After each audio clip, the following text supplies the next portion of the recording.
আমরা যাত্রী সাধারণের জন্য যে জিনিসটি সবসময় বলে থাকি কয়েকটা বিষয়, সেটি হলো যে আপনারা ঝুঁকিপূর্ণ অনিরাপদ যাত্রায় সামিল হবেন না। বিশেষ করে পোলা ট্রাক, বিশেষ করে পিক আপ, যাত্রীবাহী বাসের ছাদে, মালবাহী যানবাহনে উঠে পড়া, এগুলো কিন্তু খুবই ঝুঁকিপূর্ণ যাত্রা। এটা আমাদেরকে বুঝতে হবে যে আমাদের জীবনের মূল্য অনেক বেশি সময়ের তুলনায়। আপনার স্বজন, আমরা কেন যাই নারীর টানে, কেন যাই আমরা এই ভালোবাসার টানে, আমরা এত কষ্ট করে এই ভিড়ের মধ্যে যাই কেন? আমাদের স্বজনরা চেয়ে আছে আমাদের জন্য, যেহেতু একসাথে ঈদ করবো। তাহলে আমার সবচেয়ে জরুরি হলো আমি সশরীরে সুস্থ শরীরে একটু দেরি হলেও আমার স্বজনের কাছে পৌঁছানো। আমি যে কোনো ভুলের কারণে, তাড়াহুড়ার কারণে, অনিরাপদ ঝুঁকিপূর্ণ যাত্রার কারণে আমার জীবন যে ঝুঁকির মধ্যে পড়তে পারে, মৃত্যু পর্যন্ত হতে পারে অ্যাক্সিডেন্টের কারণে, সেইটা আমাদেরকে বুঝতে হবে। এ ব্যাপারে কিন্তু আমরা সারা বছরই সচেতনমূলক কার্যক্রম চালাই। আমরা টিভিচি তৈরি করে, টেলিভিশন, আমাদের সোশ্যাল মিডিয়াতে আমরা দিচ্ছি, চালাচ্ছি।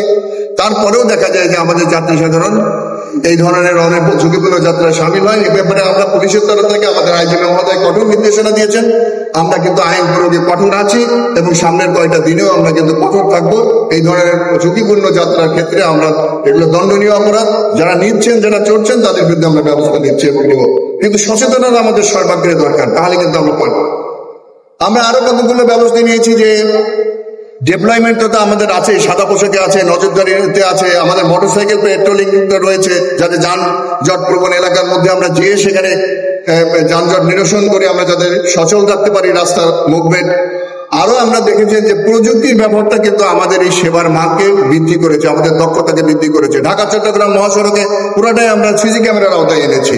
এইখানেও কিন্তু আমাদের নিজস্ব ব্যবস্থাপনায় বাংলাদেশ পুলিশের, হাই পুলিশের ব্যবস্থাপনায় অনেক সিসি ক্যামেরা কিন্তু স্থাপন করেছে। আমরা সেই ক্যামেরাগুলো থেকে প্রতিনিয়ত রিয়েল টাইম মনিটরিং করছি, নজরদারি করছি এবং সে অনুযায়ী কিন্তু আমরা ব্যবস্থা নিতে পারছি, সমন্বয় সাধন করতে পারছি। আপনারা দেখেছেন যে আমরা গত বছর থেকে আমরা ড্রোন ব্যবহার করছি। এই ড্রোন কিন্তু অনেক ফলদায়ক হচ্ছে এবং আমরা দেখেছেন যে স্পিকার যুক্ত কথা বলা যায় এরকম ড্রোন ব্যবহার করে আমরা ট্রাফিক নির্দেশনাগুলো আমরা দিচ্ছি। এটা দুইটা কাজেই আমরা ব্যবহার করতে পারছি। একটা যেমন আমাদের যারা যাত্রী সাধারণ বা যারা চালক রয়েছেন তাদেরকে আমরা ট্রাফিক নির্দেশনা দিতে পারছি, আবার আমাদের পুলিশ সদস্য যারা নিরাপত্তা কর্মী অন্যরা যারা রয়েছেন তাদেরকেও কিন্তু আমরা তার করণীয় বর্জনীয় সম্পর্কে কোথায় ডাকবে সেগুলো কিন্তু সমন্বয় সাধন করতে পারছি আমরা ড্রোন ক্যামেরার মাধ্যমে দেখে। এমনি ভাবে সার্বিকভাবে আমরা জনগণের সহযোগিতা চাই, যাত্রী সাধারণের সচেতনতা চাই এবং বিশেষ করে স্টিয়ারিং যার হাতে থাকে সেই চালক ভাইদের জন্য আমরা সবসময় বলছি যে আপনি একটি সেফ ড্রাইভিং এর যে রুল আছে, নিরাপদ গাড়ি পরিচালনার যে নিয়মগুলো আছে, যে শৃঙ্খলাগুলো আছে, সেগুলো মেনে চলুন। আপনি ওভার স্পিডে গাড়ি চালাবেন না, ওভারলোডেড আপনি যাত্রী নেবেন না, মালামাল নেবেন না।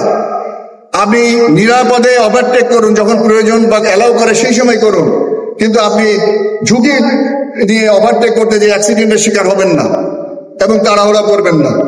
এই যে কতগুলো আছে সেই জিনিসগুলো যেন আমরা মেনে চলি। আর যাত্রী সাধারণদেরকে কিন্তু সচেতন থাকতে হবে।